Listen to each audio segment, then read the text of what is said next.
Now on CoastTV News. Coastal Commerce, a 700,000 square foot shopping center proposal, clears one hurdle in Sussex County. Community members give us their take on the project. Now that the storm is gone, much cooler weather is stepping immediately in. Seeking justice. Dover police believe more people may have been abused by a man that's already facing charges. The message police are sending tonight. This is CoastTV News at 11. Good evening, and thank you so much for joining us. I'm Christina DeRobertis. We begin tonight with two development stories here on the coast. First, near Lewis. Today, the Sussex County Planning and Zoning Commission recommended approval for a zoning change to bring some major retailers here, where you see on your screen retailers like Costco, Target, also Whole Foods. And County Council will get the final say, so it's not a done deal yet, but Planning and Zoning voted 4-1 to recommend that approval.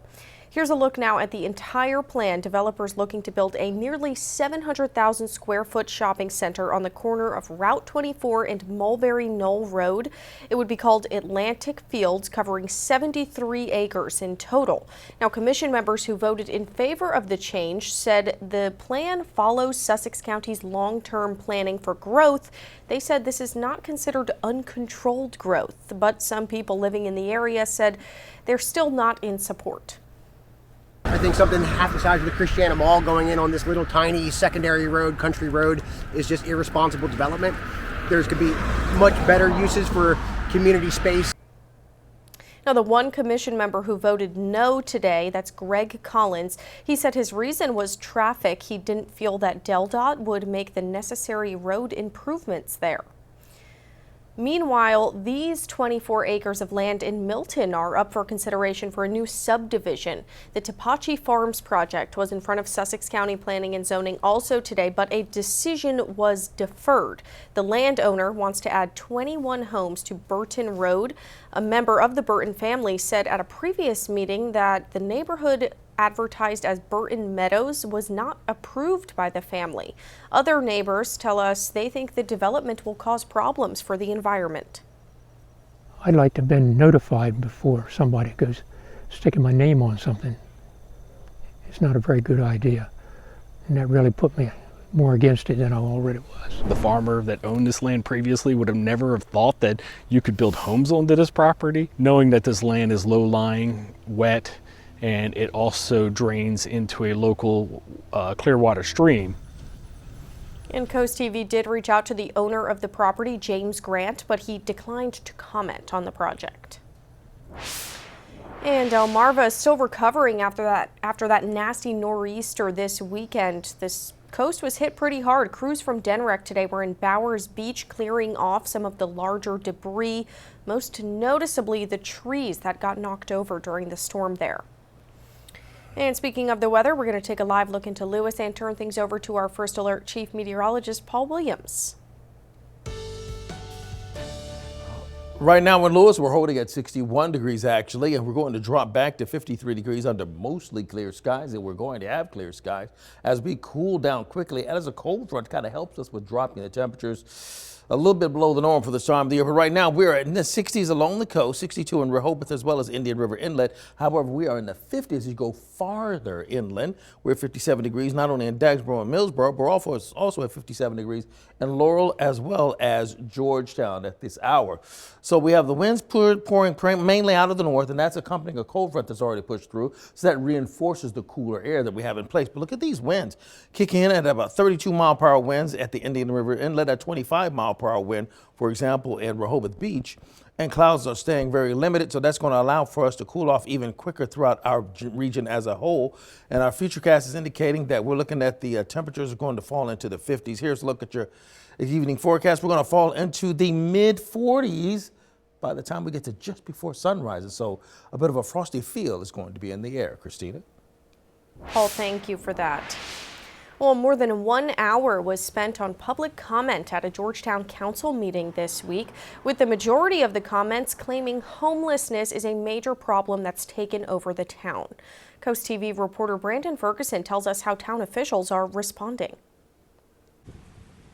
Things got heated during this week's town council meeting in Georgetown. Every day I ride by the police station and all those new cars are in the parking lot. If they were out and visible, half of this wouldn't be happening. The topic? Homelessness. The problems of homelessness and addiction in this town get worse every single day. And what has our leadership done? They've allowed it to happen. Walter Kinsler has lived in Georgetown for over a year. He says he sees homeless individuals. All the time. There's just too much, homeless. The Shepherd's Office and Springboard Pallet Village are two different organizations, but they have a common goal to help the homeless with food, resources, and at the Pallet Village, housing. Program manager for Springboard Delaware, Trish Hill, says she understands concerns. There's panhandling, there's different trash along the tracks, things like that. But it's hard to solve the problem during what she calls a housing crisis. I think there's more opportunity for collaboration between those who are opposing, homelessness and the spaces. All sides agree there is a problem, but how to address that problem is still unknown. And that was Brandon Ferguson reporting. Now, Mayor Bill West said in a meeting last month, quote, "We all know there's a problem and we all need to get on the same page with it." Mayor Bill West did not get back to us today, though. And this story brings us to our Coast TV poll because we want to know what you think Georgetown should do next. Let's look at the updated results. Now 9% think Georgetown should expand services. 61% say relocate the Pallet Village. 13% with increased patrols and 17% say build housing.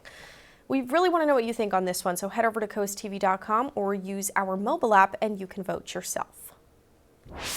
Well, DelDOT will begin work on the Rehoboth Avenue Bridge over the canal as part of a statewide bridge repainting program. DelDOT says Rehoboth Avenue will see shifts and closures on Monday through Friday from 8 to 5. There's going to be detours to help drivers get around, and they say the work will begin Friday, October 17th. It will take place until early 2026. In Millsboro, DelDOT says there's going to be road closures in order to reconstruct the roadway. Here where you see on your screen, Godwin School Road between Revel Road and Millsboro Highway is going to be closed starting October 27th until November 2nd. DelDOT says detours will also be in place there. Milton police say a man has been arrested for strangling another person. Milton police say a child was present when that happened. Police tell us the accused man, 25-year-old Tyler Graham, ran away before police got on scene, but he was later arrested and charged, including with child endangerment. And police in Dover are making a request to the community tonight, asking anyone who may have been abused by a former youth mentor to come forward. Reporter Tim Furlong with our sister station NBC 10 has more on how authorities are handling this investigation. Dover police making an urgent plea today to anyone who feels they were sexually abused by this man and haven't yet told police about it.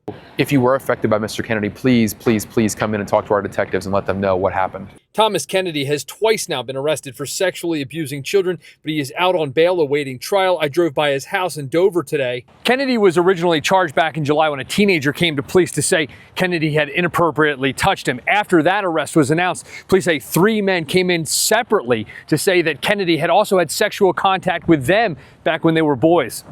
Prosecutors say Kennedy had been a swim instructor at the Dover YMCA and a number of other Ys in Delaware. They also say he taught at the Siegel Jewish Community Center in North Wilmington and also at the Mapledale Country Club outside Dover. They say he also served as a youth minister in this area. All the places that he worked and the amount of youth that he was in contact with, I think it's a concern, a valid concern. So they just want to encourage any victim that may have been affected by Mr. Kennedy to come forward so that way they can get justice. So yes, if you have a story to tell Dover police, they say they are ready to listen. They say you could help get justice for yourself and possibly for others who may or may not choose to come forward. You know, it takes a lot of courage and bravery to come forward in cases like this. So I want to first acknowledge those victims that have already come forward and then encourage other victims. You know, there's people with you. You're not alone. I'm Tim Furlong for WRDE Coast TV News. And we are just getting started. There's still more news ahead. Coming up, the Food Bank of Delaware's Thanksgiving food drive. It's officially underway. We'll tell you where and when you can pitch in. But first, protecting the coast. We'll take you to a workshop in Frankfurt on that topic, courtesy of the Delaware Center for the Inland Bays. And coming up next, Chief Meteorologist Paul Williams is in the CoastTV First Alert Weather Center. He has your full forecast after this. Visit DelmarvaExperts.com.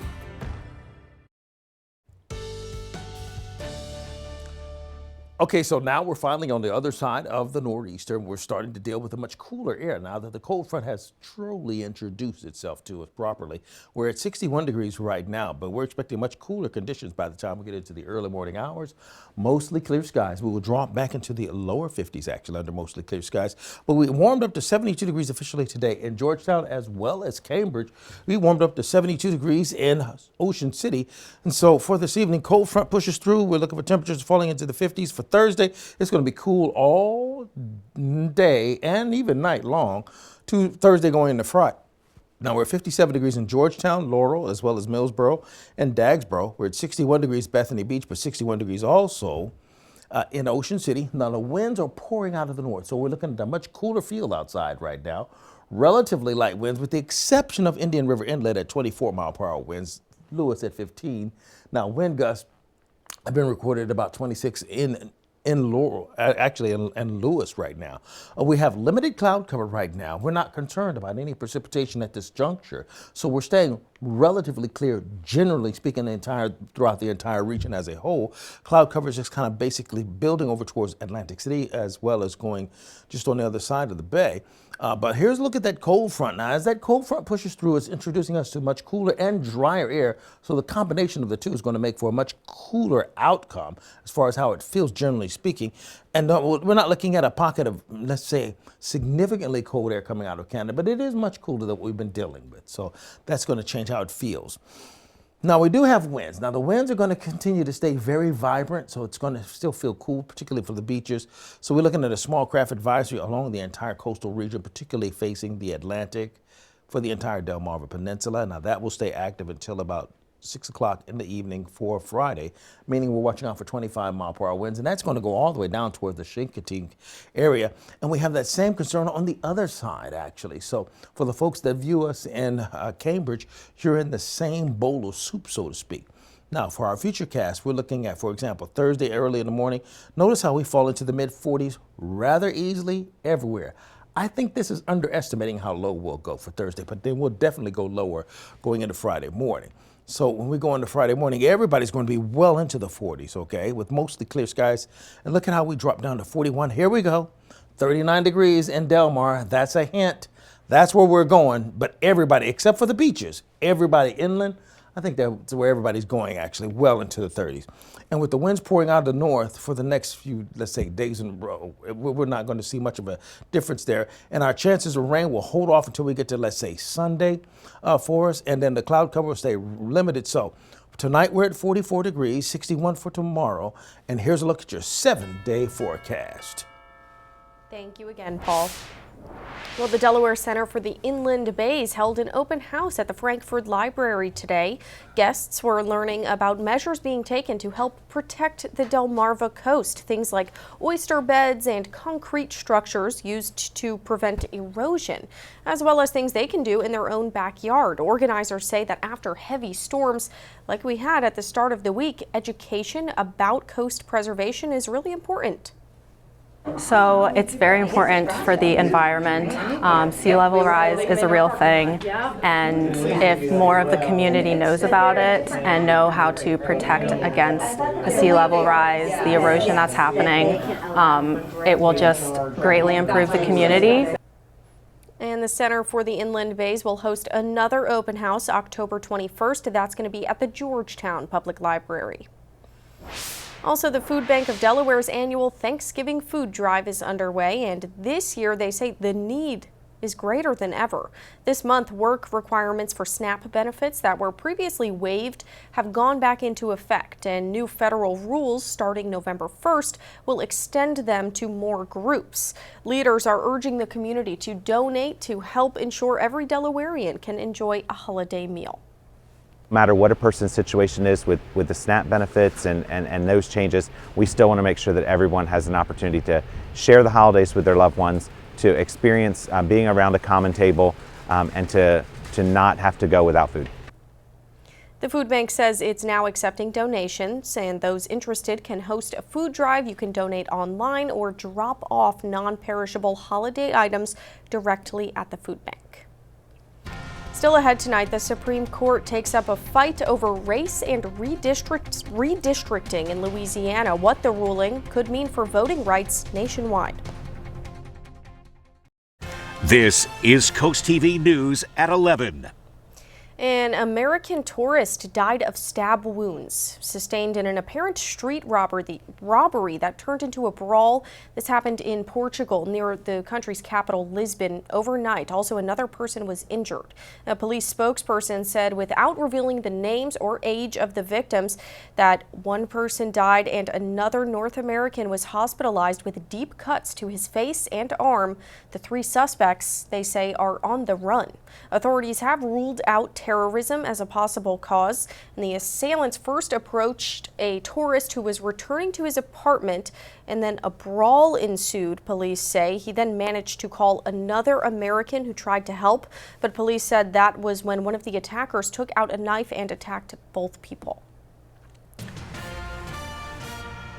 Texas lawmakers will investigate the deadly July 4th flooding that killed over 136 people in Texas. Among the 136 people were 27 young girls from the Camp Mystic summer camp. Floodwaters rushed through the camp before sunrise on July 4th, and Texas Lieutenant Governor Dan Patrick said Camp Mystic has not spoken publicly. Texas Governor Greg Abbott signed tougher camp safety laws last month.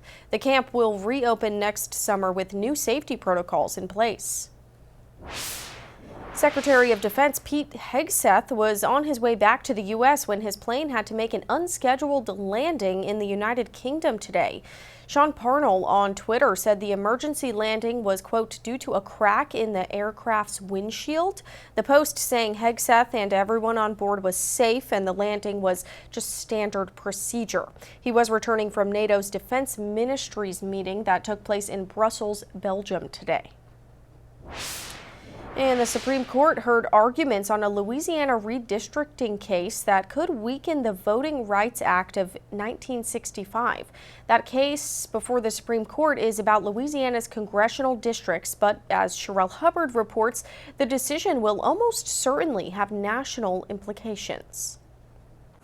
Voting rights advocates held a rally outside of the Supreme Court Wednesday. The people, united, will never be defeated. Inside, Supreme Court justices heard arguments over race-based redistricting in Louisiana. Louisiana's congressional map was adopted last year to include a second black majority district out of 6 total, to coalesce with the fact that African Americans make up about a third of that state's population. A group of white plaintiffs argued state lawmakers had impermissibly considered race in violation of the 14th and 15th Amendments. The Supreme Court's decision will almost certainly be felt nationwide. I hope that the court writes a decision that is firm, that is airtight, and that forecloses any future challenges on those lines. The Voting Rights Act of 1965, signed into law by President Lyndon B. Johnson, was designed to address racial discrimination and election policies. Wednesday, Justice Brett Kavanaugh signaled some skepticism about the continued need for what he called race-based remedies. This court's cases in a variety of contexts have said that race-based remedies are permissible for a period of time, sometimes for a long period of time, decades in some cases, but that they should not be indefinite. Justice Sonia Sotomayor stressed at one point that race has traditionally been used lawfully in the redistricting process. I'm Sherelle Hubbard reporting. Coming up tonight in sports, the Governor's Challenge will be here before you know it. Find out where you can view the selection show on the Delmarva Sports Network. We salute Sergeant Banner Shepard. During World War II, Sergeant Shepard served bravely as a tank operator in the Pacific Theater. Despite having 2 tanks destroyed beneath him in combat, he survived without serious injury and evaded capture by the enemy. After the war, he returned home, built a family, and raised 3 children, living a life that honored the freedom he fought to protect. Spicer Brothers and Coast TV are honoring military persons and first responders serving Delmarva. If you have a family member, friend, or community member that you would like to nominate for a Coast TV salute, go to CoastTVsalutes.com. Well, if you eat a lot of rice, you might want to listen up here. Ben's Original is recalling a limited number of its products because they may contain small stones. The recall applies only for its whole grain brown rice, long grain white rice, and long grain and wild ready rice products. They all have a best buy date of August 2026. The recalled products were sold at Target, also on Amazon, and the company says they may contain small, naturally occurring stones from the rice farm.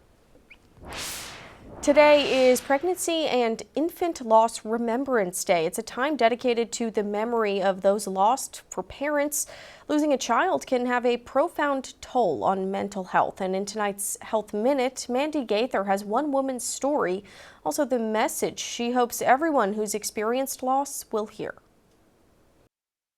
Just 2 weeks after delivering her stillborn daughter Shemaiah, Lakeisha Headley was back at work, but on the inside, she was miserable. I felt like I couldn't talk to anyone about what I was going through because it was so taboo. 12 years later, she was pregnant again, but went into labor at 15 weeks. Her son Jackson passed away shortly after birth. Again, she went right back to work. This time, it just sent me into an absolute spiral. Every year in the U.S., about 21,000 babies are stillborn. About the same number of babies die during the first year of life. For parents, the loss can lead to symptoms of depression, including feelings of anger, irritability, or rage, sleep and appetite disturbances, crying and sadness, feelings of guilt, shame, or hopelessness, loss of interest in things they used to enjoy, and possibly thoughts of harming themselves. I had anxiety. I couldn't sleep. I was crying tears that felt like hot fire on my face every night. And there just wasn't any hope. Seeing a therapist and getting on medication helped Headley once again find hope. She now works with Postpartum Support International, a nonprofit that helps those who have experienced similar loss or other postpartum depression. Every day I think about my daughter Shemaiah. Every day I think about my son Jackson. And I just want to make sure that you know that I'll say your baby's name as well. For Health Minute, I'm Mandy Gaither. Delaware coming together this month to raise awareness about substance abuse disorder. La Red Health Center hosted its annual La Red Goes Purple. It's an event connecting people to resources and recovery support. The focus today was not just on treatment, but it's also on connection, reminding people that they don't have to walk the journey alone. A former NFL player is asking for help from fans as he continues to battle chronic kidney disease. Former New York Jets All-Pro center Nick Mangold announced Tuesday he's undergoing dialysis and he's in search of a kidney donor. Mangold says he was diagnosed in 2006 with a genetic defect that led to chronic kidney disease. Now at 41, he's in need of a kidney transplant. Delmarva Sports Network from the Wawa Studios. Good evening, sports fans. Happy Wednesday. Tonight, we start with the bit of news coming out of Wicomico County regarding the Parkside boys soccer team. Recently, Digital Sports has been reporting the team's record as 1-8. So I reached out to the Parkside athletic director for comment on this, and she directed me to Paul Butler, who told me this regarding the situation. Wicomico County Public Schools and Parkside High School have self-reported a violation to the Maryland Public Secondary Schools Athletic Association concerning the participation of an ineligible student athlete on the Parkside High boys soccer team. As part of the self-reporting process, WCPS imposed a penalty of forfeiture for all contests in which the student athlete participated during this 2025 fall season. The MPSSAA formally accepted this penalty on October 10th. WCPS remains steadfast in its commitment to ensuring that all student athletes meet the eligibility requirements set forth by the county, the Bayside Conference, and the state of Maryland. We uphold high standards for our athletic programs, and that commitment will continue to. So something to monitor there. But on the basketball court this Monday at 8 p.m., the Governor's Challenge selection show tips off on the Delmarva Sports Network. 6 divisions, over 100 teams, 5 days of the best high school basketball talent all coming to the Eastern Shore. We'll break down the matchups, highlight the stars, and get you ready for the nation's largest holiday basketball tournament. Don't miss it. The Governor's Challenge Selection Show begins this Monday at 8 only on the Delmarva Sports Network and the DSN Plus app. That'll do it for sports. Have a great night. In Dover right now, we're at 56 degrees. We'll drop to 51 under mostly clear skies for our evening planner. We're going to drop back into the mid 40s pretty easily with the winds moving at about 6 miles per hour. It's going to feel just about like 39 degrees. Tyler Powell of Ocean View, congratulations, our umbrella giveaway winner, courtesy of Paul Davis Restoration Home Remodeling. Keep up with your forecast by calling our weather line 443-880-9100. Your forecast is just a call away, sponsored by the law offices of Brockstedt, Medalis, and Federico. And here's a look at your exclusive 10-day forecast. So Thursday night going into Friday morning, we'll hit 40 degrees along the beaches. We'll hit the upper 30s inland. So yeah, we have at least one frosty morning ahead. All right, that's fine. It's a good excuse for me to stay inside and just get warm. Yeah. Just stay inside. Thanks, Paul, and thanks for joining us for Coast TV News at 11. You can always find more news, more weather. Just download that Coast TV News app, and the Tonight Show starring Jimmy Fallon's up next. We'll see you tomorrow for Coast TV News at 5 a.m. Have a great night.